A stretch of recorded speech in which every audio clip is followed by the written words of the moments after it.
are tuned in to the Light 'em Up podcast, home of the hottest sports debate show on the internet. Each week, we feature 3D debates on the past, present, and future of sports. And if you don't come correct, you will get lit up. Thanks for listening. Now let's get into the action.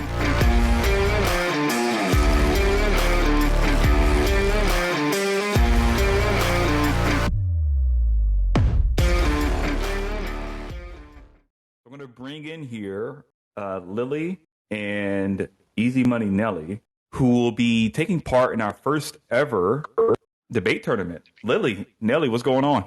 Oh, I was just mainlining a meat lover's pizza there. Thought I had an extra minute. I'm ready to go, though.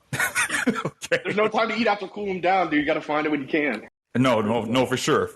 I feel that. Well, look, I appreciate you both being flexible here, leading off tonight's show.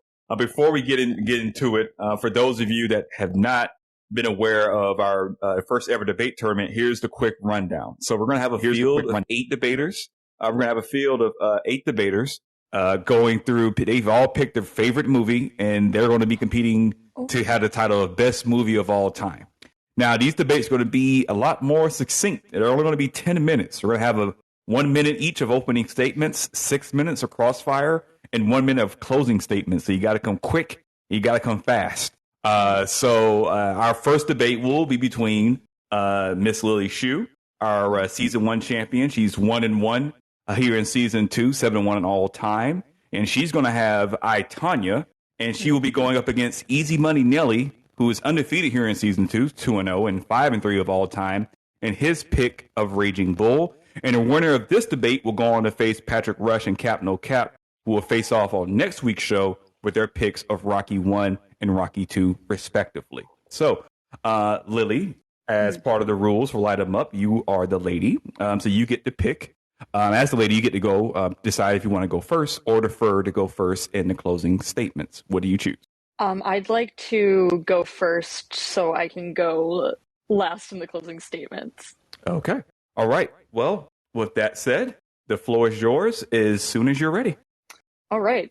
So, right off the bat, choosing a movie like I, Tonya is a little bit different in terms of what I'm going for in terms of the best sports movie ever. And I think that I, Tonya does what you want out of a sports movie and more. You're introduced to somebody who is an underdog, who is basically not poised to do anything successful, who's gritty and tough and rough in a sport that's meant to be elegant, graceful, and beautiful. She talks about how she is an athlete and a strong person. And through and through, throughout her entire journey in this movie, we see her from the beginning, her tough upbringing, what obstacles she had to face and go through, all the way through to the end, and the drama with Nancy Kerrigan. It's talking about how no matter what happens, no matter where you are, how talented you are, things can just be against you, and the system can be against you. I'll use my time. All right. Thank you, Lily. Nelly, your 1 minute opening statement starts now. Roger Ebert's review has a great quote to describe Raging Bull. Quote, "Boxing is the arena, not the subject." Scorsese wasn't a fan of boxing, let alone sports, but that's what gives Raging Bull its unique look and story element. There's no training montages, no signature knockouts. Because while being a boxing movie, Scorsese isn't occupied with the intricacies of what happens within the ring, but the dichotomy between a world champion boxer who can take a beating in the ring, but is incredibly sensitive and self-conscious outside of it. Raging Bull succeeds in its character study in a way few sports films do. It understands the fears and low self-esteem of LaMotta directly correlate to his in-ring success. Raging Bull isn't a story about a fall from grace. It's a story of why greatness does not create a giant great man. Scorsese leaves with that uncomfortable truth. That a sick psychopath who routinely abuses the women in his life also channels that rage and fear into becoming a championship boxer. This film, however, does not condone his actions, but rather condemns them. Like the anti-hero shows of the mid-2000s, Raging Bull is an anti-sports movie, knocking world-famous athletes off their pedestal. Raging Bull is not a fairy tale, it's a cautionary tale of the way we market and perceive athletes. Raging Bull makes an excellent double feature and debate with I, Tonya, a film that explores similar themes of abuse and domestic violence, but not from the abuser's perspective. That's my time. All right. Thank you. Thank you both for those opening statements. You both may come off mute. Your 6 minutes, keep that in mind, your 6 minutes of crossfire starts now. Light 'em up. Hi, Lily. All right. Hello, Nelly. How you doing? Good. Wasn't anticipating this, but let's go. I think it's really interesting to kind of argue against you here because in many ways, both these movies talk about the anti-hero and sort of this unrealistic expectation we have of athletes and how we are anticipated to view their rise and success because it's there's obviously a lot of things that are set up against them, whether that's because of who they are or where they come from. And both tackle that theme and kind of turn sports movies on its head. And I think with I, Tonya, we're seeing something where you are getting a little bit more into the socio-political elements of what's at play in terms of these professional sports and what disadvantages are there if you're not this ideal person that they want and what they perceive. And that immediately puts her at a disadvantage in this movie, along with why they immediately believe and then pin her for Nancy Kerrigan's incident. My only problem with I, Tonya is I think, so you have the beginning of the movie, which says I, Tonya is based on irony-free, willfully contradictory, totally true interviews with Tonya Harding and Jeff Gillooly, right? I think the themes that it goes over with, like the abuse of her mother, abuse of her husband, that it would have been well if they would have just solely went in that direction describing the story. I have no problem with like basing on, doesn't have to be 100% perfectly accurate, but then kind of contrasting that with the dark comedic tones of the movie kind of falls flat for me and kind of undermines the sort of like the overcoming of all the abuse she faced in her life. That's kind of my only issue with the story of the movie. The thing is, though, too, she doesn't necessarily end up even overcoming it. She still has to deal with all the things that are going in against her there. And I think what it does in terms of talking about the comedy that exists within this movie, it's playing in an odd way of saying it's being a little bit more realistic to what sort of things that she grew up with and having to go past all of this and say, yeah, whatever, and move on and find those sort of ways to navigate it and get around it. Because her life wasn't this sort of like pretty sort of drama-filled documentary. It's a lot of things that are going at play. We don't know who's necessarily telling the truth. We don't know whose stories are 100% correct, especially as there's different narratives that are all conflicting. I think that's why there's sort of that backdrop in terms of the comedy, even though you were saying you think it falls flat. I know what they were going for, but I just think if the whole piece of the story is look at the sort of the abuse she faced from her mother, how that contrasts with the abuse she faced from her husband, and then you start the film off saying like, oh, some parts are fictitious. They do the mock interviews, like some of it's true, some of it's not, and then you have the mother come out after the film saying none of that happened. I think that undermines the story that she went through. I think it would have been a less boring and more formulaic if they went with the. Well, they all said each other's stories were incorrect. 3 minutes remaining. 3 minutes remaining. Oh, boy. Right, but the whole. Yeah, right. The linchpin of the movie focuses on directly like the abuse and stuff she went over. Well, let's get to Raging Bull. Yeah. Okay. So I think this, we're on 40 years later. I think it ages extremely well in the social media age because it's a takedown of masculinity and how that affects our perception of athletes on and off court, pitch, whatever, ring, whatever you'd like to call it. And it shows him that he's the part that makes him such a great boxer, that fearlessness. Really having all that rage is what also makes him a terrible person, a terrible husband, a terrible brother. No, I 100% agree. And I think to a certain extent, there is a disadvantage of arguing a movie that has been around for decades and, instills that type of praise later on. But I think in terms of a sports movie, it's, for me, I would rather be going with something, again, along the lines of I, Tonya, that's talking about he's successful despite all these terrible things he does. While Tonya Harding, essentially is never able to stay successful no matter what it is that she does as an athlete, that she's this amazing athlete and puts in all the work, effort, skill, talent. Everything is there, but because of her background and where she grew up, the type of person she is, her mother, etc., because she doesn't have the nicest clothes or uniforms or costumes, she doesn't get respect from them in the IUC, and they don't want to give it to her. They don't want to show that to her. And I think that's really tackling a lot of different issues that we see in sports as a whole, of the people just not getting respect because of one factor of their life, rather than somebody being successful in spite all of that. They're two very different sort of looks at these same things, but I think for me, the storyline of I, Tonya is a little bit more compelling and what I would want to root for in an anti-hero. My only issue with the film, in terms of her portrayal as like her growing up, she grew up in poverty, she grew up without a father.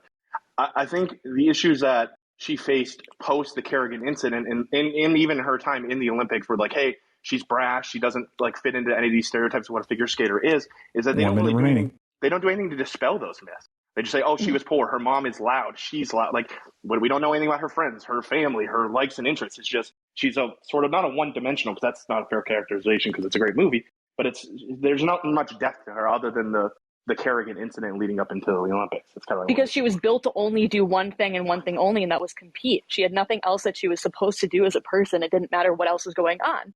And the whole thing with Nancy Kerrigan, too, it's not in a perspective where she is saying that she, like, doesn't feel bad for what happened or wasn't going on, but she's put in a situation where she's unfairly expected to have a great statement where that's not what she's going to have because she has lawyers saying, don't say this, don't say that, family saying, don't say this, don't say that. It's difficult. 10 seconds. I think I, Tonya is a great movie. I think it follows in the footsteps of the blueprint that Raging Bull set in the 80s. That's all I got for you. All right. Oh my God. Yeah, I'm telling y'all, these movie debates are going to be quick and you got to be on your feet. All right. Well, thank you all for that engaging crossfire section. Lily, you deferred so that you wanted to go last with your closing statement, correct? Indeed. Okay. All right. Awesome. Thank you. So Nelly, your 2 minutes closing. I'm sorry, your 1 minute closing statement starts now. While I usually don't mind a film with loose interpretation of its source material, Tonya wants to be a commentary on parental and domestic violence while also operating in a semi-fictitious dark comedy world in which Tonya is unaware of the Kerrigan plot. Quote, Tonya Harding represents America and all of its flaws. The film spoon-feeds you this message of the film from the beginning. The soundtrack emulates the use of pop and rock without meaning, constantly fourth-wall-breaking commentary of the film, a sort of awareness that was prevalent in the 2010s and hasn't aged well. It's lackluster voiceover from the main characters. It's as though the director had a machine learning AI tasked with emulating a Scorsese. Tonya wants to both be a serious Oscar drama and an indie dark comedy. Those opposing themes are what makes me enjoy the movie less if it would have just picked either direction. Raging Bull is much more focused on its direction without hitting you on the head with who to root for. Scorsese depicts an animalistic brutality of LaMotta rather than putting a sentence on the screen telling you what you should believe about the character. What could have been a sincere character and depiction of the perils of poverty in America and the ways in which it affects you as an adult, we instead got a bloated Oscar-bait drama with poorly placed faux interviews and voiceover and no caricatures within the story. There are very good parts in Tonya, particularly Allison Janney's role as Tanya's mother. When it comes to going against Raging Bull, when you come at the king, you best not miss. Thank you for your time. All right. Right on time. Lily, your 1 minute closing statement starts now. Tonya does something really refreshing that in terms of sports movies that we haven't seen in a very long time. It's trying to tackle different things in terms of discussing poverty, growing up in these certain conditions, eras, and what leads into that in terms of how we are perceived and viewed by the masses. In terms of talking about that talent doesn't matter, athleticism doesn't matter, skill doesn't matter, because if you grew up on the wrong side of the tracks, it's always going to affect you. It took a role in going through with a different tone, trying to tackle this sort of comedy and idea in documentary biopic in a very different way that we haven't seen in these movies before. The performances were strong. Every character was really portraying what these people believed and how they felt about what was happening. This is going to be a different type of portrayal in terms of a troubled athlete, in a way that's not because of what they did. Also, Sebastian Stan has a great mustache in this film, so I will end my time there. All right. Okay. Thank you both for that. Again, for your flexibility leading off. I caught both of you off guard with moving you to the beginning here, but I appreciate you both for rolling with me here. I'm going to drop the voting links now in the chat, and I'm going to open up the poll. So you all should be able to see everything now. And let me see, I'll give this 2 minutes for voting starting now. All right. So the poll is open. Get some votes rolling in here. Oh, boy. Oh, it does say Woman versus Mike. Yeah. Okay. Sorry about that. We have to move the debates around. Okay. I'm not making any excuses because we went head to head, but I got to get used to that format. That was crazy. Okay. It should be, crap. Okay. It should be on Tonya and Raging Bull now. Here we go. Okay. It is. Oh, that was so hard. All right, let me make sure I rotate everything else around here. Okay, so we got best center. I'm dealing with the smoke here. That was brutal. I want a rematch under different circumstances. That was wild. That was like a playoff game. It went to the knee. Yeah, it was like a playoff game. It goes slow. There's a 6-man rotation in the playoffs. Oh yeah, threes. That was a nightmare in a good way. Like everyone that's doing a movie, be ready. Not ready. Even one vote. Yo. Yeah, I'm gonna have to call it there. 8-0, 9-0 in favor of EasyMoneyNelly. I don't think it was like that, but I appreciate it. Whoa. I'm offended. Okay. You should be. I'd be offended too. I didn't vote. I wish I should have voted. Go on, guys. I'm gonna eat some pizza. Lily, we got to talk about it and cool them down. We got to. Well, thank you both for, again, for your rolling with me on the punches of the opening debate. Congrats, EasyMoneyNelly, on getting that victory. Light them up. We'll go ahead and get underway here with our second of 5 debates this evening. So with the Stanley Cup playoffs just 2 weeks from tomorrow, we figured why not include a debate on which teams are looking the strongest to hoist Lord Stanley's Cup in June. So tonight we have Wilmer making his season 2 debut and 3-2 all time, arguing for the leaders of the Metropolitan Division, the Carolina Hurricanes, against Mike Langer, who is also making his season 2 debut and is 1-0 all time, with his choice of the Colorado Avalanche with a NHL best 116 points as of last evening. And I'll just add to the mix for this debate that the Avalanche won 7-4 against the Canes just last night. So with that being said, Wilmer, you have the better overall record here, so you get to decide whether you want to go first. I want to go first in the warm-up so I can get the last say and everything. Okay. Well, Wilmer, your 2 minutes starts now. Alrighty, thank you. So, what goes into making a Stanley Cup contender? It takes a lot of keys. Talent, skill, depth, which means a great mix of forwards and a group of defensemen. Good mix of veteran to young talent. Toughness, good special teams, and the biggest component, toughness. You will not see a team make a run to the Stanley Cup Finals without being completely tough, because the Stanley Cup Finals are just so unpredictable. That's because it's about the teams that are built to withstand the tough-fought physical aspect of the game, which the Carolina Hurricanes are built on year after year, and this has been the year where they have shown it the most. Talk about physicality, 6 guys on this team, whether it means anything or not, have over 100 hits this season. One of them have over 200 hits. But you look at this team from top to bottom, they're all complete snipers, playmakers, but most importantly, power forwards. Let me give you a quick rundown of what this team is looking like going to playoff time if they're healthy. Svechnikov, Aho, and Jarvis, the first line. Domi, Trocheck, Teravainen are the second line. Niederreiter, Stahl, Fost are the third. Martinuk, Kakaniemi, and Nechas are the fourth line. That's a great group of forwards. All of them have the ability to score goals. They have great depth there. Defensemen, Jacob Slavin, Tony DeAngelo make up your first line. Brady Shea and Brent Pesce make up your second line. And Ian Cole, and Ethan Bear make up your third line. A fantastic forward group. Goaltending, well, now this is my only question. Last night, Freddie Anderson did give up 6 goals and actually has been said to be going in for an MRI, which supposedly he's supposed to be back in time for playoffs. If not, it's going to be Antti Ranta, who has been very exceptional this year as a backup goalie. So their goaltending isn't a big issue. So this team, top to bottom, is built for this kind of run. They were just a few wins away 2 years ago. That's it. All right.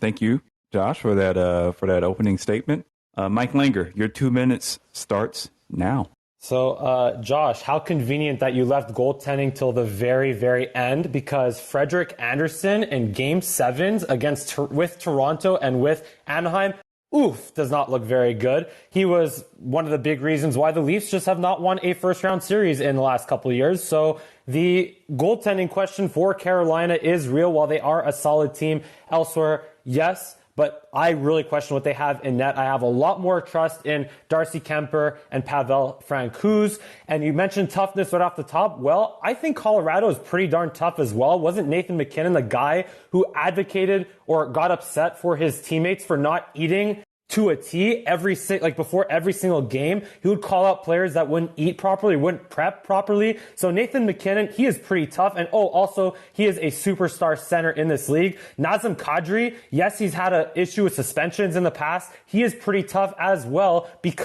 and that's how he ended up getting suspended, because of his ability to agitate and get his nose dirty. Mikko Rantanen, he is 6'4", perennial 30-40 goal scorer. So he is pretty tough as well. And of course, Andrei Burakovsky on the wing. He was the guy who scored the series clinching goal for Washington, which got them over the hump and put them into the third round a couple of years ago, and they won that cup in 2018. So yeah, they're pretty tough as well. And they have speed and they have skill in the top 6. And 30 seconds. Also, Cale Makar, one of the best young defensemen in the league, leading the way on the blue line. And they also address maybe the need for a little bit more defensive stability by adding Josh Manson at the deadline. So to me, Carolina, great team, of course. And I didn't even mention Gabriel Landeskog, their captain. Great two-way forward, great shutdown guy, could chip in a couple of big goals as well. So give me Colorado as the more talented team and the more complete team compared to Carolina. All right. Right on time. Thank you, gentlemen, for those opening statements. You both may come off mute now, and your 10 minutes of crossfire starts now. Light them up. All right, well, let me get this off first things. You were almost very smart for leaving out Gabriel Landeskog. We don't even know if he's going to be even right for the postseason. Just about a month ago, he did have surgery on his knee, and he's going to be unknown for even round 1 or round 2 if they even get there. Nazem Kadri, he's still dealing with an upper body injury. He's not even close to 100% just yet. They are trying to rush him back right now, which is a big mistake. But then you talk about Freddie Anderson. Yes, we all know of his woes in goal for Toronto against your Boston Bruins. Yes, I am well aware, and I still love him for that. But you can't forget that he was still a really good goaltender for the Ducks when he was out of the spotlight. In the postseason, he was 17-9, which is a very good record for postseason action. A .234 goals against average, which is very good for a postseason goalie, and a .916 save percentage. That is not bad at all. But looking at this team, Nazem Kadri, you brought him a lot about him with suspension history. Ever since he joined the Avalanche, he's become a different player. He's lost the edge that made him that physicality player. He added the points, but he lost the physicality edge that would get underneath the skin of players. This team is not necessarily built for the physicality of the run. And yes, I do want to bring up, yes, the Avalanche did win 7-4 last night over the Hurricanes. I do have to mention that. But earlier in the year, the Hurricanes did beat them 2-0. But let's talk about Darcy Kemper, because you said that you had trust in him. More trust in him than Freddie Anderson, yes. I don't understand why you necessarily would. He has not been a great postseason goalie. His goals against average is sitting just under 3 at a 2.86. Because he played for the Arizona Coyotes. He only had 1 year as the Arizona Coyotes goalie in the postseason. He was 3 years with a very good Minnesota Wild team. 3 years. The Wild, those teams had very good defensemen, but he still had trouble keeping the puck out of the net. I'm going to say this. Darcy Kemper, yes. He's been very good this year. Probably he's going to be one of the top 3 for the Vezina Trophy candidates this year, basically just how good he has played. But you also got to remember, this guy has had trouble staying healthy. He has not played more than 55 games this season. He's heading there right now. How is he going to hold up in the postseason? How is he going to be able to hold himself up and be able to withstand the amount of shots that the Colorado Avalanche are going to make him face? This year lined up. Not as many. And also Pavel Francouz is a pretty solid backup. He has had a save percentage of .919, goals against average of just under 2.5 on the year in 19 games. So he's also pretty solid as a backup. He's had to step in the postseason historically as well with injuries to Philip Grubauer in the past. And also, you also have to consider the path that Carolina has to go through to get to the Stanley Cup versus the one that Colorado has to go to. Carolina will have to go through a Washington, possibly through in the conference final at Tampa, maybe even Florida. Hold on. Let me put this out there. Let me put this out there quickly. The Washington Capitals are going to be facing off against the Florida Panthers in round 1.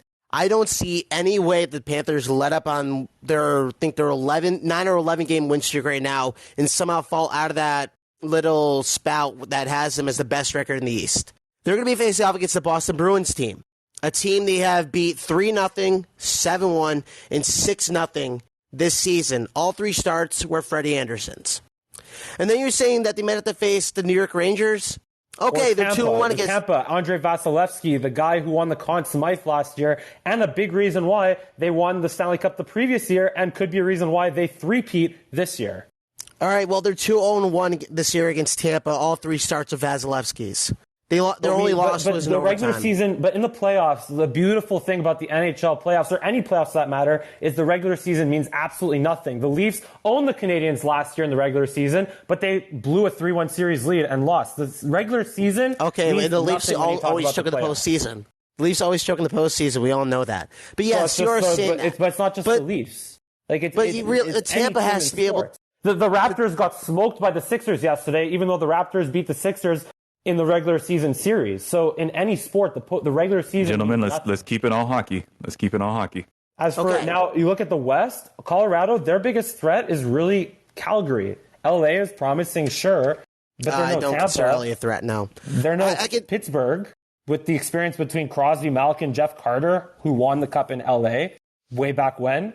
The competition, Edmonton, yeah, they got Brett Kulak at the deadline, but look what they have in net. Mike Smith, Koskinen, goals against average over 3, save percentages barely at 900. 5 minutes. So the competition out east is so much stronger than the competition out west.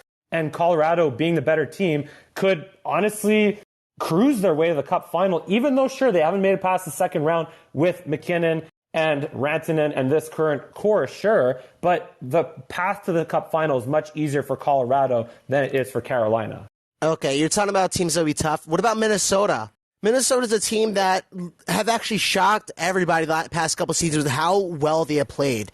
Marc-Andre Fleury is going to be their goalie going forward, and even if he's not the starter, they have Cam Talbot, who has been in the postseason and actually won a few rounds already in his career. Calgary, yes, they're another great team. Edmonton, sure, their goaltending is an issue. But you're going to be asking Darcy Kemper to face one of the top scoring teams in all the NHL. Yeah, he could be, but we've seen them go absolutely nowhere in the playoffs the last couple of years, and they could. What about Colorado's gone nowhere? By putting McKinnon or Landeskog or a Rantanen to shut down McDavid. And yeah, they have. Sure, Colorado hasn't gone past the second round, but Edmonton didn't even get out of the play-in round a couple of years ago, and they got swept by Winnipeg, who got swept by Montreal last year. Yep. Well, it's also all about the hot goalie, and realistically, I would think Freddie Anderson could catch a little fire this year, because you look at his numbers during the regular season. Yes, I know the regular season means absolutely nothing. This is the best regular season he has had since he's been in Anaheim, and that's because of how much better the team is around him. This team is not top-heavy. They are completely even from top to bottom, whether it's the forward core or the defensive core. Yes, you could say the same thing about Colorado, but the fact is, these guys are great regular season performers. These guys struggle in the postseason. The defense definitely shrivels up down the pressure. Their offense, well, it sometimes diminishes as well. But you can't say the same about the Hurricanes, who have gone in the postseason, and realistically, they come up just short in the last Game 7 they have faced in. Don't forget, the Bruins had the hot goalie back in 2019 that stopped them short. Last year, you could say that they ran up very short in the second round when they got knocked out as well, but they consistently come with the teams that are physical and ready to do it. They have added at the trade deadline, getting a defenseman and a forward, Max Domi, who is still yet to explode. We all know that when he gets hot, he's going to star hard. Look, I read Max Domi's book. He is a very talented player, but he is by no means a consistent, reliable guy that you want in your top six, and that's kind of where he's playing right now. So I don't really see him staying there. So, look, to me, it just comes down to Colorado's combination of the skill, the size, and the goaltending, the defense. They're the better team. They're the more complete team, and they have. And yeah, okay, Landeskog and 2-minute warning and Kadri are banged up right now, but for them to get to the Cup final, they will likely be back if they make it that far. I'd like to think, even if they have to rush them back and play. We know hockey players, they'll play through anything. Look at Shea Weber last year. So to me, I think that if if they make it out of the first round, it'll be pretty. Maybe Minnesota, like you said, Calgary, Minnesota. That's the only thing stepping in their way to get to the Cup final in the West. All right, and let me bring up the one last thing I have. The curse of the President's Trophy, which is inevitably going the way of Colorado. That puts so much pressure on their plate that only 4 teams the past 21 years have been able to handle. The last team being the 2013 Chicago Blackhawks, which had probably one of the best final 2-minute comebacks in Game 6 just to be able to win that cup. Then you got to go back. 2008, the Detroit Red Wings. The 2002 Red Wings. And the 2001 Colorado Avalanche. What do all those teams have in common? A team that's basically built to go win the cup, which they've lived up to the pressure, but Colorado always has had the pressure on their backs. They had it last year, and they crumbled. They had it on them as well back in 2020 in the bubble. They kept taking the lead and crumbled. That is unfortunately what's going to come up to them is the curse of the President's Trophy. You got to go back. The 2019 Tampa Bay Lightning were one of the greatest teams we have seen in the past 30 seconds. 30 years. They got swept in the first round. That could be what inevitably becomes the way of the Colorado Avalanche. But also there was a time where the President's Trophy winner was the perennial Stanley Cup champion, 1999, Dallas Stars, 2001, 2 years later, the Colorado Avalanche, 2002, the year later, Detroit Red Wings. So I think that's more of a coincidence than an actual trend. Kind of like the Madden curse. But again, sticking to hockey, I think the President's Trophy, quote-unquote, curse is more of a coincidence than an actual. Sure, maybe it puts more pressure. I gotta end it there. I got it in there. That's right. It's a coincidence, not a curse. Gentlemen, Great exchanges there here in Crossfire. Mike, your 2 minutes for your closing statement starts now.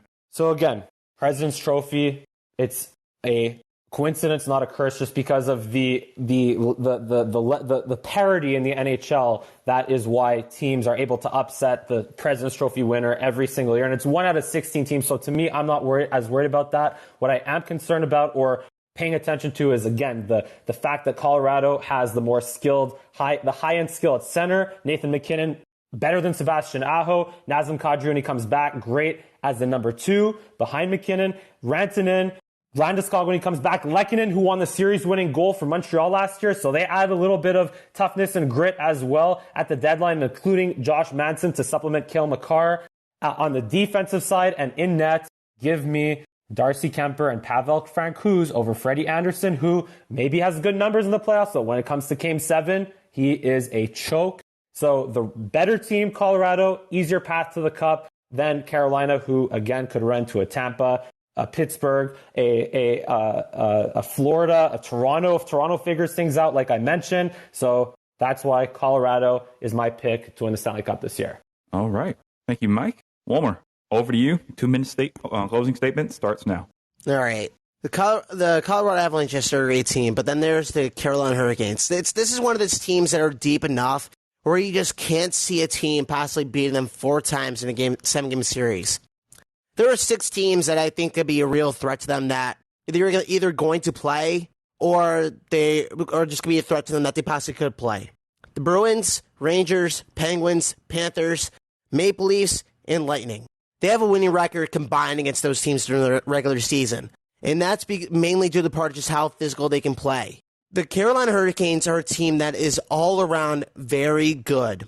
I talked about special teams, never got to hit it. They are 10th on the power play. Very good.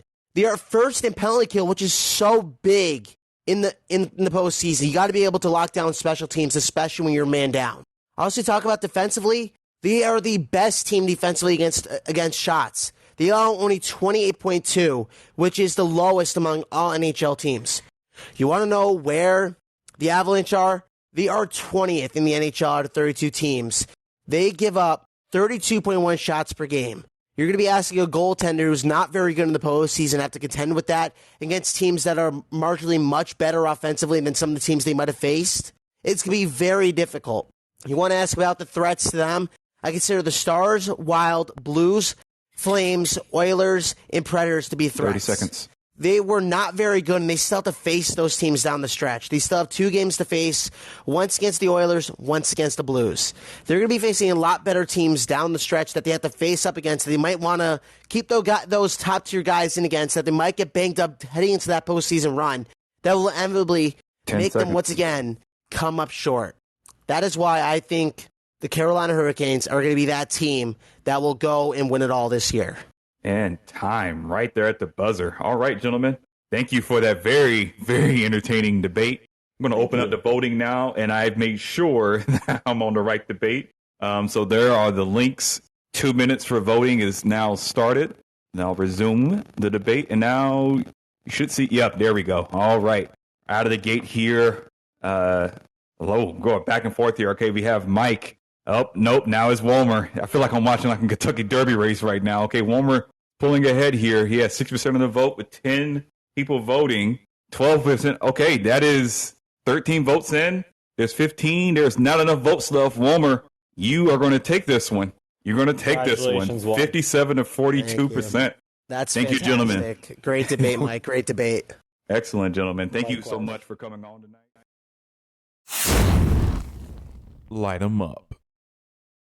Everyone still here having fun?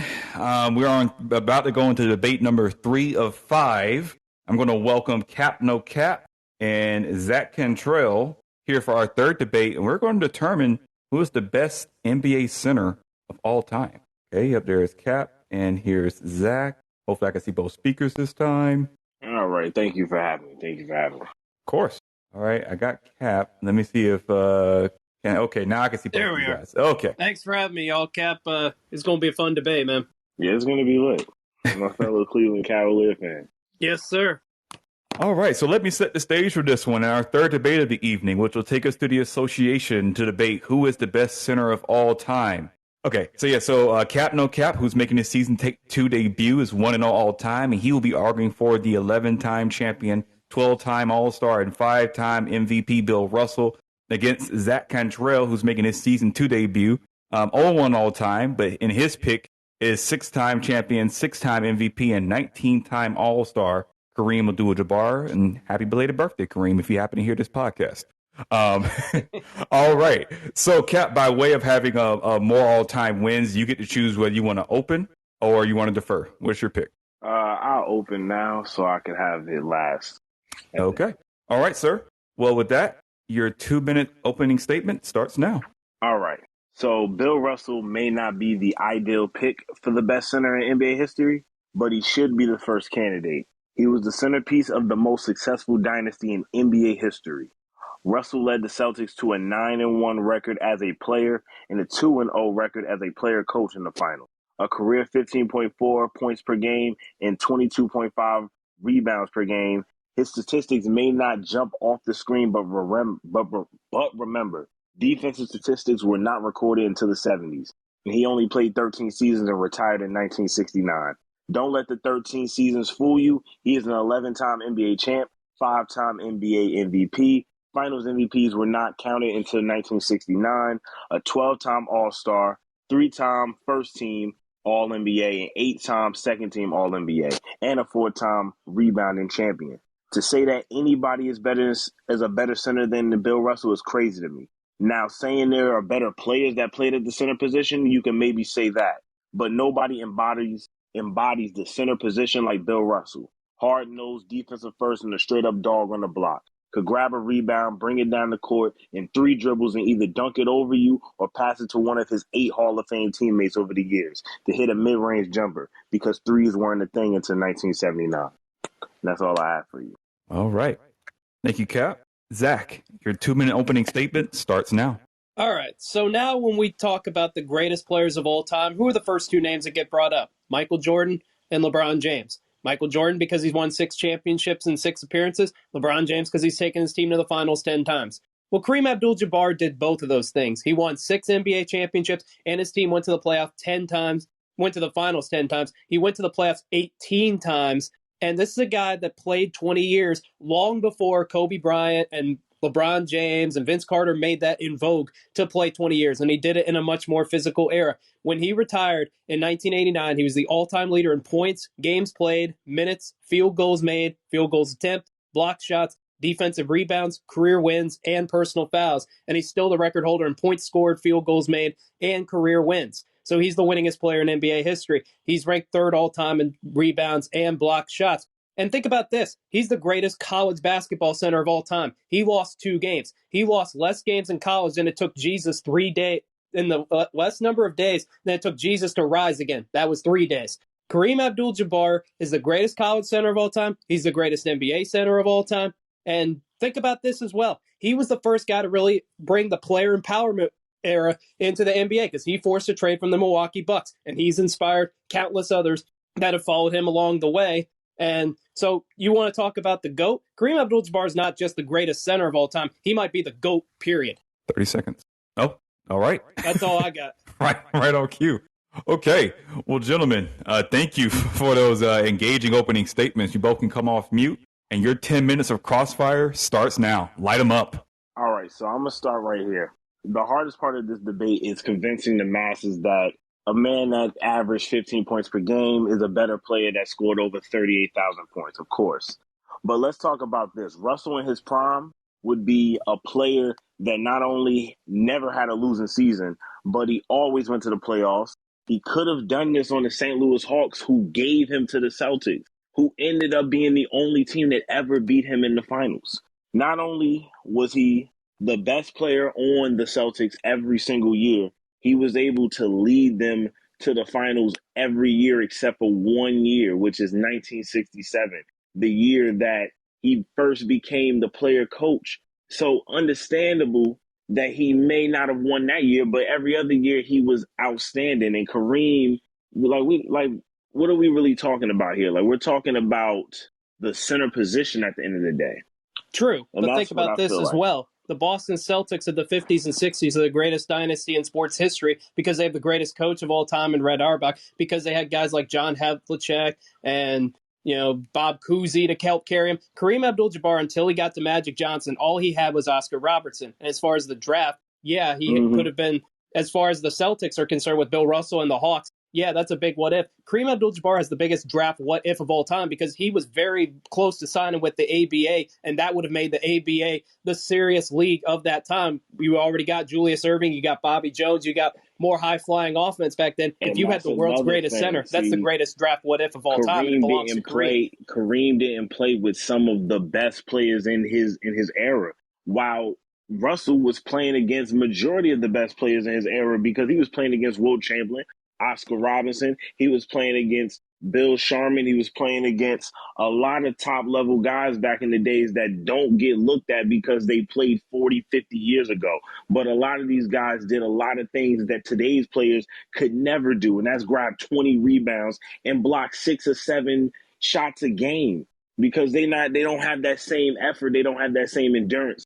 Back in the 60s was the fastest era in the game, and Russell was leading that because they invented the fast break. They were able to get up and down the court, and Russell was starting it off on the break. He would either get the rebound because he was the best defensive player in the league, and then he would get down the floor in 2-3 dribbles just like Giannis does and gets it out to one of his top-level teammates. It's literally the same thing that we see now, but in a better clip.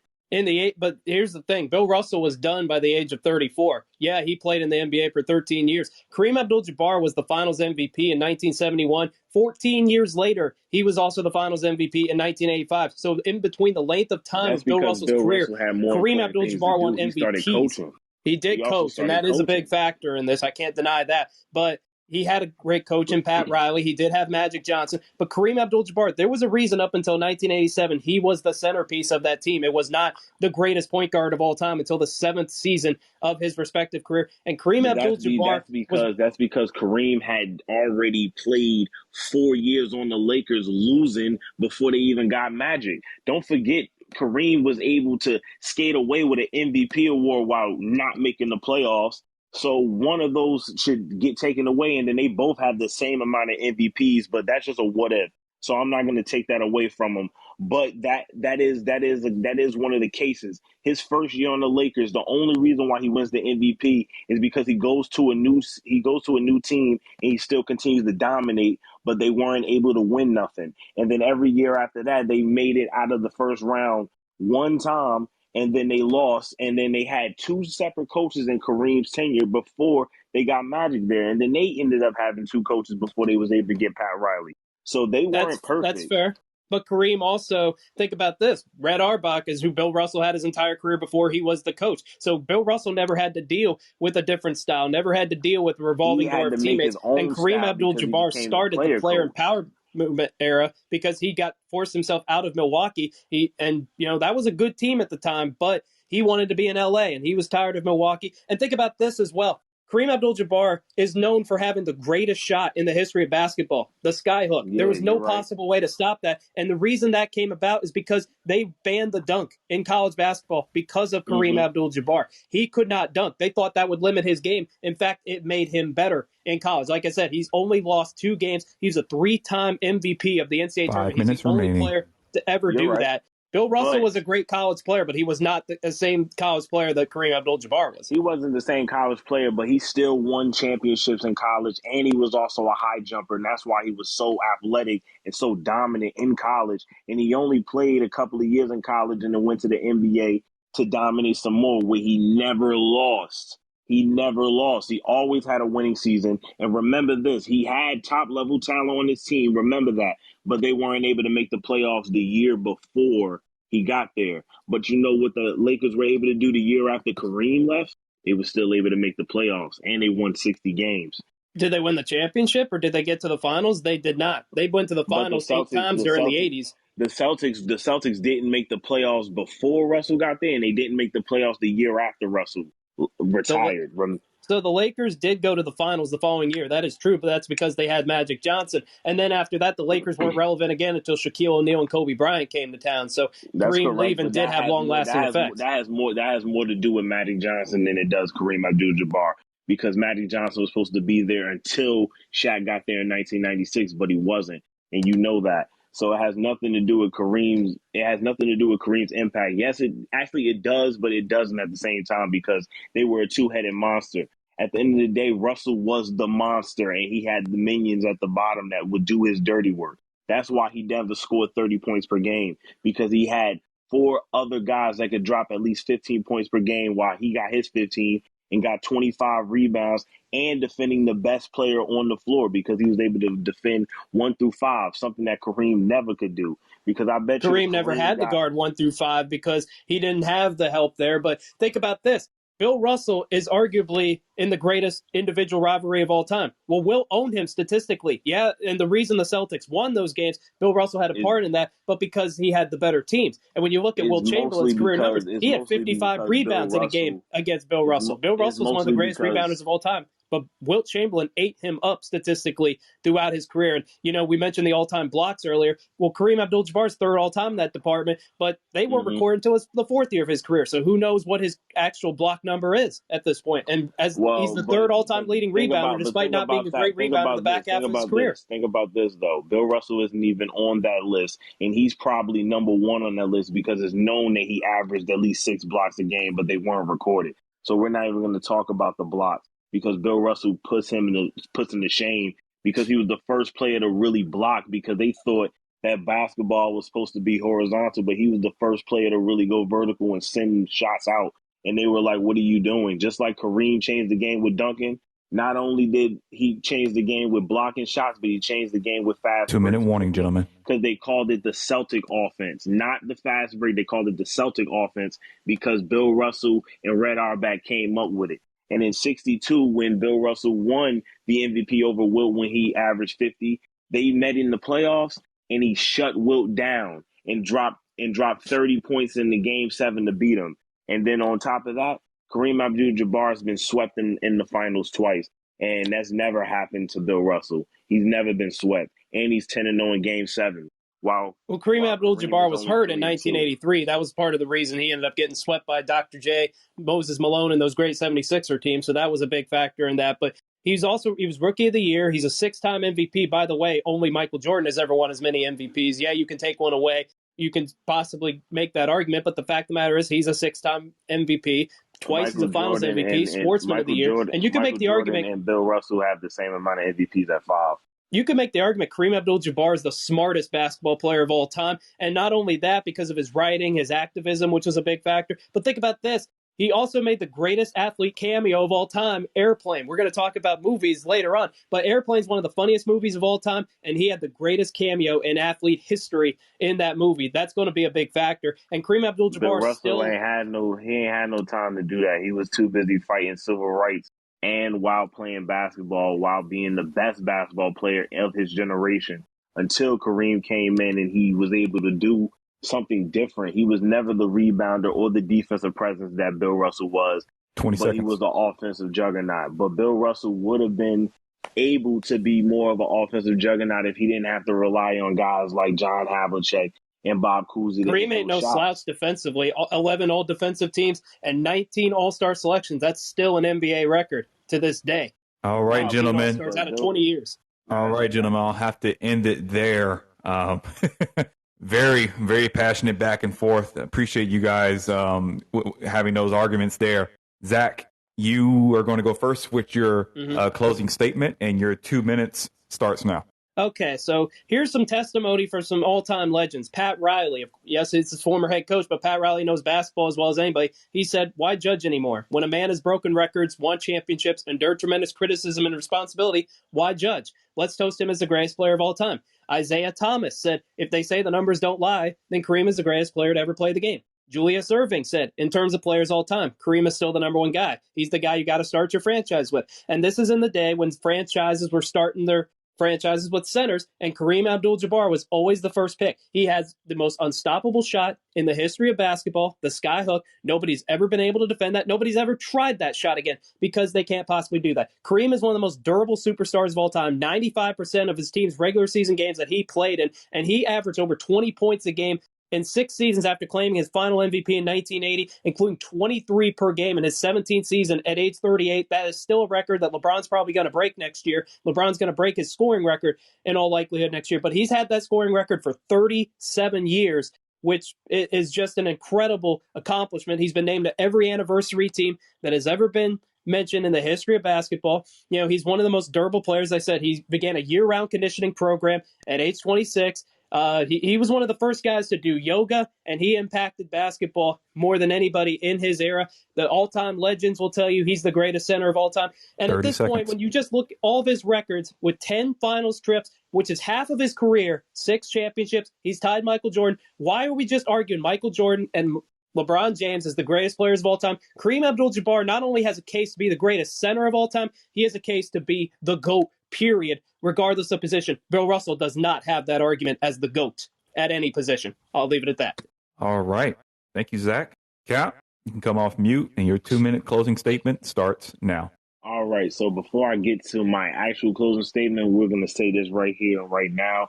Before there was Kareem, all of those records that Kareem was able to break, they were broken. They were made by Wilt Chamberlain, and that man was always beat by one man, and that is Bill Russell. In my closing statement, it is obvious that Kareem is a better player, but that is not what is being asked here. What we're asking is who is the best center in the history of the NBA. And I believe the answers is clearly Bill Russell. It has nothing to do with his winning or his accolades either. It comes down to what a center is and what is needed. And what Bill did was be a leader to his team and make sure they stayed great and above the rest of the competition. To answer the first question, it's the job of an NBA center to not score 30 points per game. Yes, Kareem did bring new life to what a center is in the modern day, being a post presence and grace above the rim. But Bill was not only able to stop the top talent in the paint, but was able to take the assignment of guarding a guard or a wing at the top of the key and force a turnover. Russell was able to grab a rebound and play top-notch defense and push the rock. By the way, the Celtics created the fast break. He could either score over you or move the ball to one of his guards for an easy assist at his peak. And he was able to average as much as 5 assists a game. The best defensive player of his era in the NBA, and they didn't count blocks, but it was known that Russell would get at least 5 blocks a game and still contribute to 25 rebounds and 15 to 20 points a night. Russell knew he could average more, but he knew what the job was to do, to stop the ball and get it to the scorers, pretty much what we gassed Rudy Gobert to do. But Russell had the handles and speed of LeBron and the passing of Jokic. Bill Russell will go down as the winningest player of an NBA history and will go down as the best center in the history of the game. All right. Thank you, gentlemen. All right. I'm glad I don't have to vote for this one. I can just be an observer. Outstanding closers there. Let me go get these polling links. Great debate, Zach. Yo, that joint's crazy. Yes, sir. That was a great debate. I like that. My copy and paste don't want to work with me. He has a case for being like a great scorer, but I just feel like Russell got it with the rebounds, man. In the deep. I got worried when you picked Russell because if you would have picked somebody like Shaq or Hakeem, I would have been like, okay, that's easy. Yeah, it's easy. Yeah, that's easy because they don't got the accolades. All right, and the voting is open. 83-16 in favor of Zach right now. 8 votes in, 75-25 in favor of Zach. Give it a couple more moments here on the voting. 80-20 in favor of Zach. That might be a majority here. We have 14 people in here, and it's 72-27. That is going to go to Zach. Zach, congrats on your victory. Cap, great challenge here, man. This was an outstanding debate, gents. I knew it was going to be an uphill battle. I thought you had me. I can't lie. I thought you had a good case there. I knew it would be an uphill battle. But it's all good. You feel me? Like, scoring is going to always be the eye popper, even though defense wins championships and Kareem doesn't have as many championships. I agree with McBride. I think the debate was closer than the votes. I agree with that. I mean, it's always Be like that. That's why I said it earlier. Like it's always like that. Like the closest debates usually go one side still. Light 'em up. What's up, Stone? What's going on? Zach, I hope you're not wearing white, my friend. We're getting into the mud. Straight gray, brother. Okay. All right. So, Stone, appreciate you hopping in here. We're going to have our second movie debate between Stone Sports, who is making his season 2 debut. He's 2-1 all time. And he will be going with Goon. I watched it twice today in preparation. He'll be going with Goon. Excellent debate prep, Stone. He'll be going with Goon and up against Zach Cantrell with Caddyshack. So the winner of this debate will face off against the victor of Roman Furch, who's going with Major League, and Blake, who's going with the Sandlot next week. So again, as a reminder, gentlemen, as you saw with the earlier debate, this will go quick. You will have a 1-minute opening statement, 6 minutes of crossfire, and then 1 minute closing statement. So just keep that in mind as we get underway here. So Stone, Don't mind me, I live in the fast lane, David. So Stone, by way of you being part of the LEU crew, you get to decide if you want to start or defer. What do you choose? I'm going to start so I can defer later. Okay. We're having a theme tonight. All right. So, cool. So your 1 minute starts now, Stone. All right. Comedy, check. Love story, check. Sports, check. Redemption arc, check. A million quotable lines, check. Better than Caddyshack, check. Goon is a departure from a typical sports movie, but it does a better job of being one than most sports movies out there. It's not about championships and winning the big game. It's bigger than that. Sports aren't all glitz and glamour, and Goon does not fall into that Hollywood trap. Instead, they use it to endear the story and the characters to you. The movie masterfully takes you through intricate storylines and conflicts without losing the inherent grit of the enforcer role in hockey. They take you through a conflict with a team member / friend, a really touching and multi-layered love story, and a multi-dimensional villain who you almost want to root for at times while still feeling fulfilled when he's defeated in the end. It's got actual hockey scenes with offense, 10 seconds. defense, and they provide all the violence of being a hockey enforcer. Caddyshack is not an elite sports movie. It's not an elite comedy movie, while Goon is both. Zach, I defer to you. Well, right. Caddyshack isn't a... Go ahead. Sorry. No, go for it. I was going to say, Caddyshack is an elite comedy movie. Think about this cast. Chevy Chase, Rodney Dangerfield. Yes, he gets no respect, but in this case, he's going to get a hell of a lot of respect. Ted Knight, Bill Murray, Michael O'Keefe. That's just the cast for this movie, first of all. So then, now, the other thing that this movie does, it makes golf interesting. You know how hard that is to do? Golf, the old man's game, is interesting because of Caddyshack. It's got a million quotable lines. It's got a freaking gopher in the middle of the golf course that they have to work around. You got Bill Murray having that gopher straight in his mind. My theory is that only him saw that gopher. But the fact of the matter is, this is got a cult following. It's ESPN. ESPN, yes, it's gone downhill since, but it's been described as the funniest sports movie of all time. It grossed $40 million at the box office. Goon did not do well at the box office. It did pick up later on, but it did do well in the box office, did Caddyshack, and overall, this movie is the gold standard by golf movies. I rest my case. All right. Gentlemen, Crossfire starts now. Light them up. Zach, I'm glad you mentioned the cast. You walked right into my trap card. I'm out here looking like Joey Wheeler. I'm about to merge Baby Dragon and Time Lord. I got to fucking... There's no reason that this cast shouldn't have knocked this movie out of the park. And granted, they did at the time, but it does not hold up. It's not their best roles. Bill Murray tries way too hard in this movie. His comedy doesn't land, and it's outdated. Goon, you want to talk about quotable lines? I have 26 that I wrote off the top of my head. I figured I'd just pepper them in through this tournament because I know I'm going to the finals. Well, you got that going for you, so that's nice. There's the first Caddyshack quote. I'll sign your dick, Doug. Right there. Go ahead. Zach, this movie is better. It's a better comedy movie. It's a better sports movie.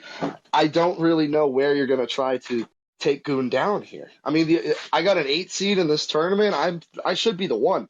This movie, it builds up what is going on in Caddyshack that has layers? It's a gopher.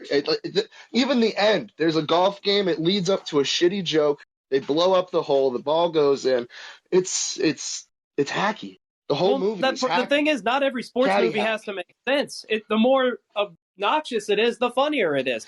Nothing about Caddyshack makes sense. I give you that, but The only thing that makes sense is the gambling aspect. I give you that. But the fact of the matter is it's incredibly obnoxious. I'd argue it's not even a sports movie. Still live on. It's a comedy the movie's movie been with 40 some years. sports It in still has Goon a cultural is a sports impact. movie that's also a comedy, and it does better than Caddyshack at both of those things. That's what I'm saying. I don't even know what we're doing here. It's a better sports movie. It's a better comedy. You have no ammo. Does Goon have a cultural impact right now? It was released in 2011. That's long enough to have a cultural impact. It has no cultural impact. Caddyshack has been around for 40 years. It still gets brought up at every list as one of the greatest sports movies of all time. Goon is not brought up on that. You said it didn't do good at the box office. It did so well on Netflix and became such a cult following that they had to make a second one. Well, Tiger King did well on Netflix. That doesn't mean it's a good show. It did millions and millions right out the gate. Goon didn't. The fans forced them to make it. They did so well because of how good it actually was. It didn't come out to huge applause and shit like Caddyshack did because of the huge cast. It forced its way into this conversation, which makes it the better movie inherently. Like I said, no ammo. Well, who likes Goon? Frat guys. For the most people that like Goon are frat guys. Want to be frat guys. It's got a turnaround for Xavier LaFlemme's character in it. The turnaround is very heartwarming. It goes from a complete asshole. If I wanted a heartwarming movie, I'd watch a romantic comedy, not a sports. 3 minutes remaining, gentlemen. Sports? Are you kidding me? Sports movies are all about being uplifting. Goon does that even by beating the shit out of people every few scenes. I don't know what we're doing here. This is a wash. Well, do you want me to go through there's the gambling aspect too? Because the reviews for Goon are even better, and you're talking about how it doesn't have a cultural icon. It has a cultural. It doesn't have as much of a global following as Caddyshack has. I mean, think about the cast. Chevy Chase in the 70s, Bill Murray back then. Those SNL guys were among the funniest people of all time, and some of the most famous people of all time. And the Goon cast, it's decent, but none of those guys outside of Sean William Scott are necessarily world famous right now. And even with the cast that Caddyshack had, it still falls flat. You think those guys would be able to make a movie that still holds up? It doesn't. It launched Bill Murray's career. He was famous before that, but that's the movie that launched Bill Murray's comedic career. It launched it because it got him on with 2 minutes remaining. People. Rodney Dangerfield wasn't even an actor, and he carried the movie. Yeah, and you're still giving him. Oh, you finally did give him a little respect. He's been waiting for that for about 4 years. You've been waiting for that recycled line to throw it out at me and try to catch the crowd. I fucking went right around it. Like I said, trap card. So how many times have you seen Caddyshack? I've seen Caddyshack twice. Didn't enjoy it either time. Yeah, because apparently you don't have a sense of comedy if you didn't like Caddyshack. You don't always just have to think about it in the case of how well it ages up. Just because it's made 40 years ago as opposed to 10 years ago, just because the player is 10 years ago, does that mean LeBron James is better than Kareem Abdul-Jabbar? Not necessarily. Stick to debating movies, gentlemen. Just stick to the movies, please. I've seen Caddyshack about 5 or 6 different times now. I laugh every time. I saw Goon once. You know what I did? I fell asleep. That's where our tastes differ, Zach. That's where our tastes differ. Gentlemen, I think who won the funniest Castro Award? It looks like one of our comedies. Gentlemen. I'm going to end it there. I'm going to go ahead and end it there. Zach Cantrell, your 1 minute closing statement starts now. All right, so much of this has just been focused about what are we doing here instead of having an actual debate, which, I mean, that's fair. You can say that it's not a debate, but it certainly is a debate. And look, like I said, Goon does not have the cultural impact that Caddyshack has at this stage. Bill Murray is one of the funniest people of all time. Chevy Chase, one of the funniest people of all time. An asshole, but one of the funniest people of all time. And yes, it's obnoxious. Yes, it has a gopher. Yes, it has some of the most quotable quotes that you'll ever have in a movie, such as "we're all going to get laid" and all that kind of stuff. But I'm waiting for a real argument for why Goon is a better movie than Caddyshack, and I'll leave it with one last quote from Caddyshack. Well, we're waiting. I'll leave it at that. All right. Thank you, Zach. Stoned, your 1 minute closing statement starts now. All right. It's been basically the whole time the argument has been, well, Caddyshack's hacky, but it's got a cultural impact, so it's got to be better. Not the case, but it's all right. I have 3 things that beat Caddyshack alone. Doug and Eva's story, LaFlemme's redemption, Ross Ray passing the torch to Doug, and that doesn't even include that it's got better sports moments and more sports moments. It's got better comedic moments and more comedic moments. If you're taking Caddyshack over Goon, frankly, you're living in the past. There's a better sports movie debate. Goon beats Caddyshack in every single category that defines a sports movie. I'll concede the rest of my time. All right, gentlemen. Well, that got a lot cheaper than I was expecting, but appreciate the debate. I'm going to go ahead and open up the voting. Well done, Zach. Right. Good debate, man. And let's resume the poll. And you guys should be able to vote now. Let's see here. Caddyshack at 60-40 with 5 votes in. Now we're tied back at 50-50. Goon is taking the lead at 7 votes. 7 votes, and we got about a minute 40 left on my timer for voting. Caddyshack is back in the lead, 55-44. 9 votes. Oh, it's close. It is. That's kind of what I expected. Ooh. 10 votes, and it is dead tie. There are 11 of you all in here. Goddamn. Someone needs to cast the deciding vote here. Be my hero, somebody. And your hero came, Zach. Hero, baby. Let's go. That'll do it. For the 11. Oh, no, people are still voting. Okay, I guess my listener count is still off. Must be off. It is 12. With 12 votes in, we're deadlocked at 50%. I'll post the voting link again. It's in the chat, but I'll post it again for those of you that might have missed it. Don't burner. I need a burner. I appreciate the effort. I need a burner, too. I need an iPad or something. We have 40 seconds left in voting. Still tied at 50%. Tails never fails. We flip a coin. I'm taking tails. Caddyshack takes the lead. 13 votes. I'm going to leave voting open.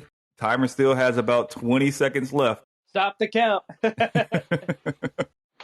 Someone clicked ahead in my poll here. Come on now. Okay. All right. I'm going to call it there. That is it. Caddyshack. Zach Cantrell wins. Let's go. 7 votes to 6. Whew, that's the closest vote possible. And Zach Cantrell will move on into the next round of our sports movie debate tournament. Light them up. All right, y'all. 5th debate. We're going to get our second dose of LilySchu. So I'll invite her up here as a speaker. And then we have Anthony Conover. I hope I'm pronouncing his name right. Anthony Conover here. And we're going to go to the baseball diamond. We're going to debate some baseball. All right. I see Lily's here. And I see Anthony is here. Yeah. All right.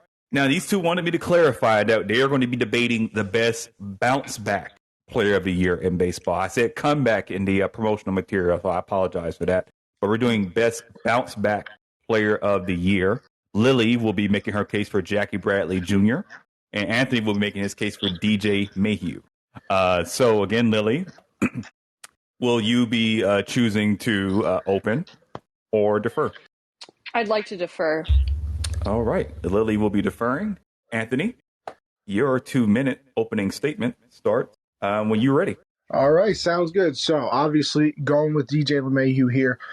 Just some things. We're looking for a bounce back here, which means you have to be able to fall off of a place to be able to bounce back to it.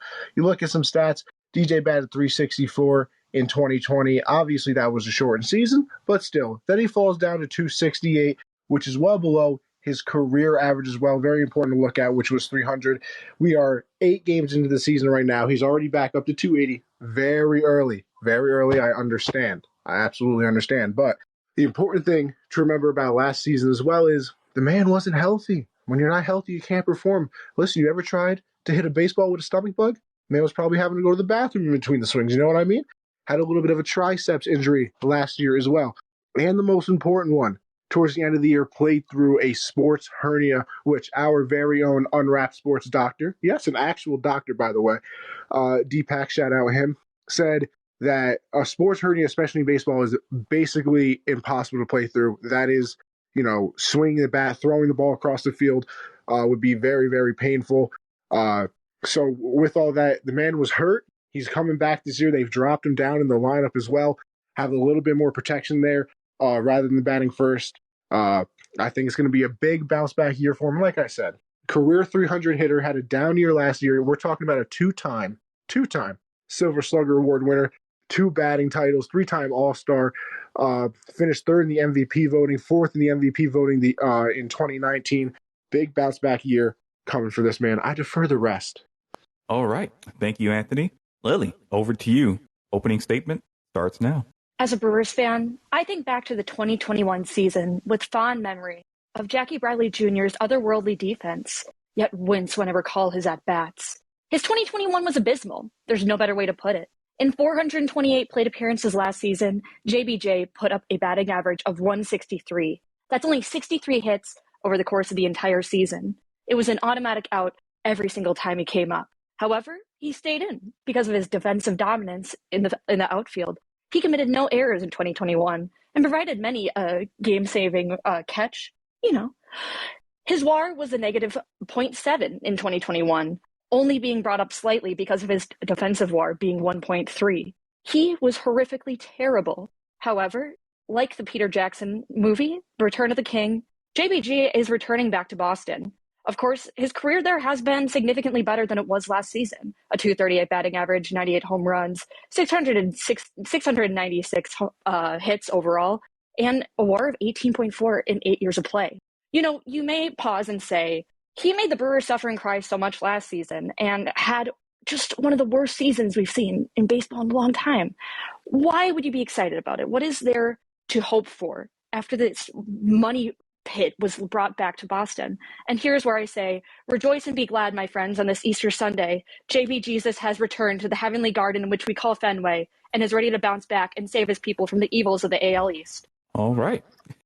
And with that, I'm loving the Jesus references today.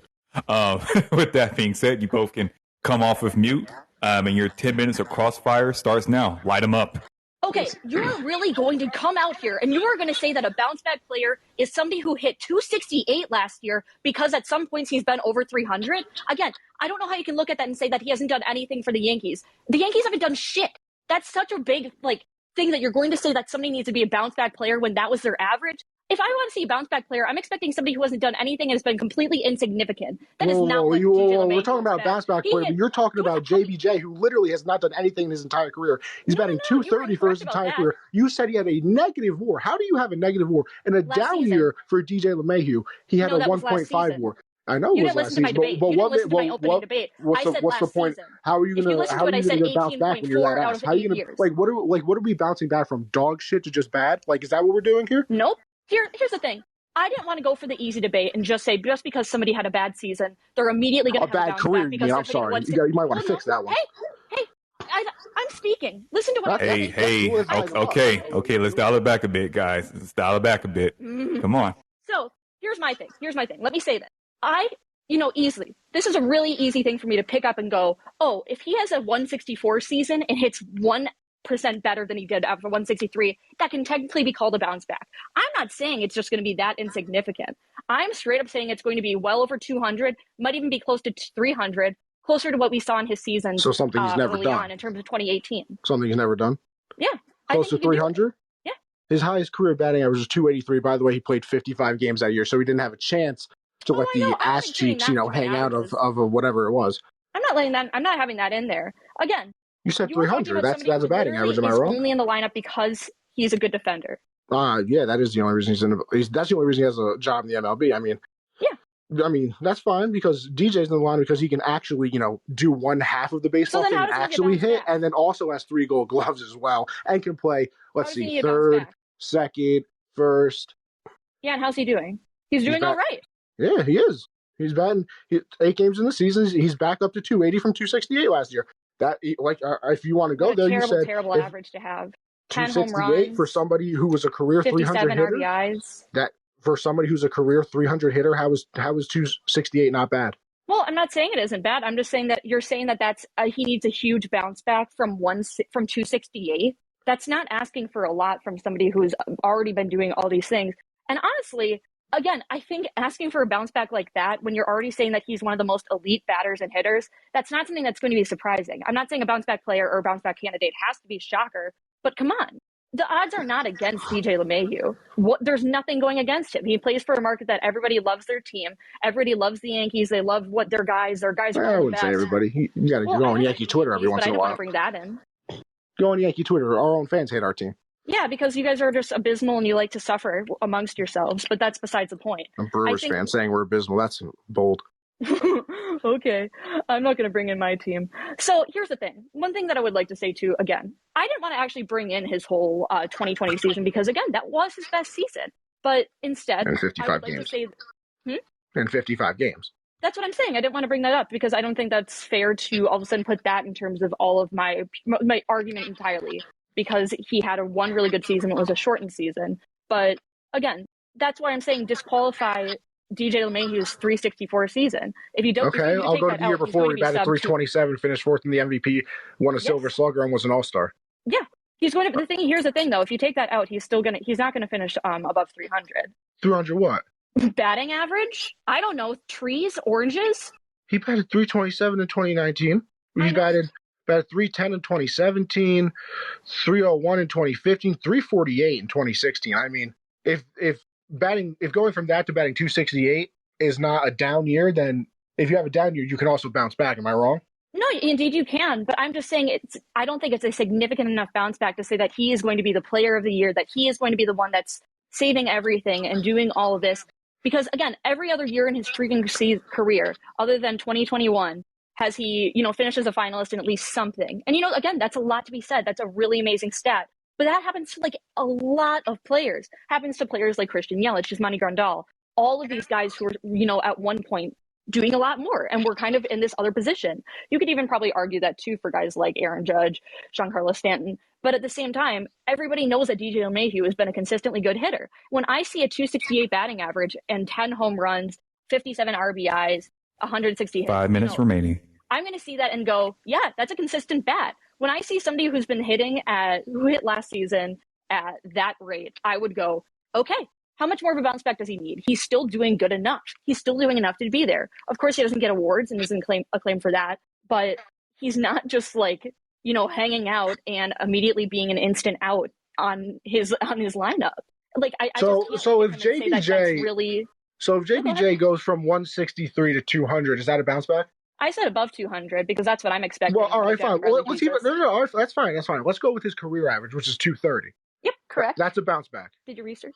Well, here's what I wanted to talk about. If you kind of look at but I need to know that. I need to know if that's a bounce back because if DJ goes from 268 to 310, that should be a bounce back. Yes, 163 to 230. That's a bounce back. All right, so what if DJ goes from 268 to 310? Yeah, that's all. I mean, again, I see that you want to use your math there and you want to use your little averages, but this is what I want to talk about with JBJ. He is somebody who, again, he is returning to the place that he has belonged in and has been in his entire career. He suffered and had a terrible, one of the most horrific seasons he could have in Milwaukee. He came there with a lot of expectations and just completely flopped. He bombed. He couldn't have done anything better. He had, I don't know. I mean, I don't want to bring in the advanced stats, but again, he had a, ORAR of -16, which is offensive runs above replacement, in case you didn't know. And just his offensive WAR entirely was -1.9. This is something where he is not contributing anything for the team. He is not doing anything that's actually bringing them any sort of positive reflection. And I think him all of a sudden having a bounce back year, he is going to be able to. If you look at his statistics and sort of the other metrics, his velocity has been down. It was down last year. That's something, of course, I don't want to say is completely attributed to the Milwaukee Brewers, but I do think there's a chance that is something that was kind of attributed to his training there and other things were happening. After that season, he bounced back and was able to kind of look right now and say, hey, all these things were an issue last season. I was not able to hit the velocity I should have been able to. This is something he's been working on and something he's been doing in terms of his strength building and everything else. I think that's something that will be able to change instantly when you get back into these this season and a full season in. Instantly back to a 190 so far. Yeah. So he's on the right track. The same you could say too for DJ LeMahieu. I just don't know how you're going to argue a player who had a good season and say that he's going to be the best bounce back candidate because he's going to have a slightly better season. How are you going to say that about me, but argue for JBJ, who's dog shit? And if he has just a shit season instead of absolutely terrible, that's a bounce back. But a good season to a very good season isn't a bounce back. So is it because he's terrible that you want him to have a bounce back, or is it because DJ's good to better? He's going to hit 263 at a minimum. Which again, just think about that. 2-minute warning. That big of a step up. He's going to hit that at a minimum. He's done that one time. Yeah, baby, he's going to have another season right here, man. I don't know what you're saying. I mean, hey, listen, if everybody wants to smoke the same thing around, we could be having a very fun world we have in here. Oh, sure. No, I'll make sure to get it all out for everybody. But here's the thing. He is poised to bounce back and do so much more for his team. He is coming back, and he was slandered the entire season last year. People wrote a eulogy for what he did in Milwaukee. They were that disappointed by his performance. As they should be. He's coming back known as a waste of salary, and he is going to be back there and is ready to contribute and bounce back into his true form. Return of the King, return of the Prince, return of something, return of JBJesus. Return of literally being a void in the lineup. You can literally skip his at bat. You can. You can actually have a bathroom break. You can actually have a bathroom break when JBJ is up. No, 1 minute that's remaining. not what's going to be happening this year, man. I mean, listen, in your head, that's fine, but in reality, which, some of us live in apparently, that's just not going to happen. I mean, 163 last year, he's just all of a sudden going to remember how to hit? Yeah. Okay. That's a bold statement. I mean, I guess just leaving Boston and then going back, just leaving Boston and going to Milwaukee, you literally forgot how to play baseball. Literally forgot. Yeah. Never seen anything like it. Amnesia almost. Well, and he recognized his poor performance and immediately went back to work. He started talking. Listen, I guess he just didn't keep working last year. No, he says he doesn't know what happened. He immediately went, and again, as soon as he got back to the Red Sox, $13 million worth of nothing. Yeah, that's what I'm saying. I could have done the exact same 15 seconds remaining last year. I could have done the same thing. I'll play MLB The Show right now, do the same thing JBJ doing out on the field. Nothing. I could pick a good player and say he's going to do slightly better and immediately call that a bounce back, but I'm not going to. I could pick an awful player and say he's going to do just a little bad. And all right. All right. Okay. Hey. All right. Crossfire is up. That was intense. That was intense. I'm glad I was on mute because there was a lot of oohs and ahs on my end listening to that. Thank you all so much for that. Lily, your opening statement, 2 minutes, starts now. All right. Here's the deal. At the end of the day, it seems like I went with a cherry picking choice in terms of saying, you know what, this guy hit 163. Of course, anything slightly better is going to be a bounce back. That is not why I chose him, though. I chose him in terms of believing that he is going to fulfill the prophecy of returning to the Red Sox. Again, JBJesus returns to the heavenly gates. That is the Green Monster. He is going to be back at Fenway amongst what he needs. He is going to defeat the evil that is the Yankees and the AL East as a whole, and make all of the trespassers suffer. He is doing what he needs to do. On this Easter Sunday, look into your hearts and into your souls. Look at who is realistically rising up from the dead, from all of these things that happened. He had a down year. That is correct. But if you look at that in comparison to the rest of it, he was a consistent hitter. His defense makes him a top-tier player and makes him well worth the money. When he hits significantly better and makes hits for 163, or from 263 to even 300, and has a career year after being just slandered and cussed at. He was beaten down. He was knocked over, but he rose up. He's going to say, despite all odds, I am going to save you, my fans, my people. We're going to do this. He's ready to do that for you. He is your savior. JBJesus will bounce back. And I rest my case. Thank you, Lily. Anthony, 2 minutes starts now. I'd like to start it off by saying if Jesus returned as JBJ, they probably would have crucified him again. Just throwing that out there. But I think GJ is going to bounce back because, that's what he's done his entire career. You know what I mean? Career 300 hitter. Had a down year last year with a 263 from a 364 average. That's 100 points. You got to remember that. So I think he's going to have a bounce back. We're talking about defense too, apparently. So, I can just look at the 2-time Gold Glove Award winner, finished top 4 in the MVP voting back-to-back years, Silver Slugger, batting titles. He's also dropped in the lineup a little bit. He's going to have a little bit more protection, can pick and choose his pitches.